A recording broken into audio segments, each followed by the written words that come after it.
আসসালামু আলাইকুম। আজকের বিষয়, নদীতে সাঁতার কেটে প্রতিদিন অফিসে যান তিনি। আপনি কি কখনো কাউকে বলতে শুনেছেন যে অফিসে যাতায়াত করতে তিনি ভালোবাসেন? অনেকটা নিশ্চিতভাবেই বলা যেতে পারে যে না, আপনি শুনেননি। কারণ যানজট ডিঙিয়ে কিংবা গরমে বাসে টিউবে ঠাসাঠাসি করে ঠিক সময়ে অফিসে গিয়ে পৌঁছানো খুব একটা সহজ কথা নয়। কিন্তু বেনিয়ামিন ডেভিডের কথা আলাদা। বিশ্বাস হবে কিনা জানি না, প্রতিদিন তিনি সাঁতার কেটে অফিসে যান। জার্মানির মিউনিখ শহরে থাকেন তিনি। তার মতে বাসে গাড়িতে যাওয়ার ঝুঁকি ঝামেলা বেশি, তাই তিনি ঈশা নদীতে সাঁতার কেটে খুব সহজে ও ঠিক সময়ে পৌঁছে যান অফিসে। প্রতিদিন সকালে তিনি তার ল্যাপটপ, জামাকাপড় আর জুতো একটি ওয়াটার প্রুফ ব্যাগের ভেতরে ভরে অফিসের জন্য নেমে যান নদীতে। তারপর মেরিলি অত্যন্ত আনন্দের সাথে ভাসতে ভাসতে পৌঁছে যান 2 কিলোমিটার দূরের অফিসে। নদীর পাশে দিয়ে চলে যাওয়া সড়কটিতে সকালে প্রচুর গাড়ি থাকে। এই রাস্তা দিয়ে যাওয়া খুব ঝামেলার বলে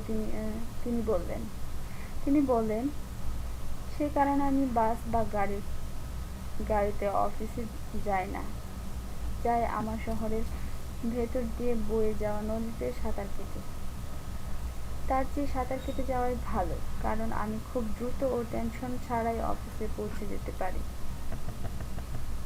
গ্রীষ্মকালের সময় প্রতিদিনই সাঁতার কেটে অফিসে যান, বিশেষ করে এই 3 মাস। সে সময় তিনি সাঁতার কেটে বাড়ি ফেরেন। শুধু তাই নয়, শীতের সময় তিনি কখনো কখনো সাঁতরাতে অফিসে চলে যান, কিন্তু সব সময় নয়। অফিসে যাওয়ার জন্য তার কাছে একটি ব্যাগ, তার ভেতর থাকে তোয়ালে ও কাপড় চোপড়। এর ভেতরে সবকিছু নিয়ে মুড়িয়ে মুখটা বন্ধ করে দেন। শুধু তাই নয়, সাঁতার কেটেও এই ব্যাগটি তাকে সাহায্য করে। এটি ফুলের পিঠের সাথে লেগে থাকায় পানিতে ভেসে থাকতে সুবিধা হয়। এভাবে অফিসে যাওয়া শুরু করার আগে তার মনে একটাই প্রশ্ন ছিল, যে শরীর না ভিজিয়ে কিভাবে তিনি সেখানে যেতে পারেন। এটাই ছিল তার কাছে সবচেয়ে বড় চ্যালেঞ্জ। তিনি জানান, সাঁতরে অফিসে যাওয়ার পর তিনি পায়ে রাবারের স্যান্ডেল পরেন। এই স্যান্ডেল জোড়া তাকে নদীতে পড়ে থাকা অনেক কিছু থেকে রক্ষা করে।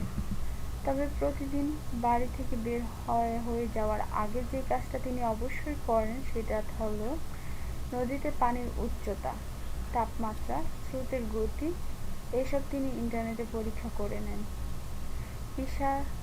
ঈশার নদীটির উৎস আল্পস পর্বতমালায়। গ্রীষ্মকালে এর পানির তাপমাত্রা থাকে 14 থেকে 22 ডিগ্রি সেলসিয়াস। পানির তাপমাত্রা দেখে তিনি ঠিক করেন কী পোশাক পরে তিনি নদীতে নামবেন। তিনি জানান, প্রতিদিন তিনি যখন অফিসে যান তখন লোকজন রাস্তার দুপাশে কিংবা ব্রিজের উপর দাঁড়িয়ে তাকে দেখেন এবং কেউ কেউ হাসাহাসিও করেন।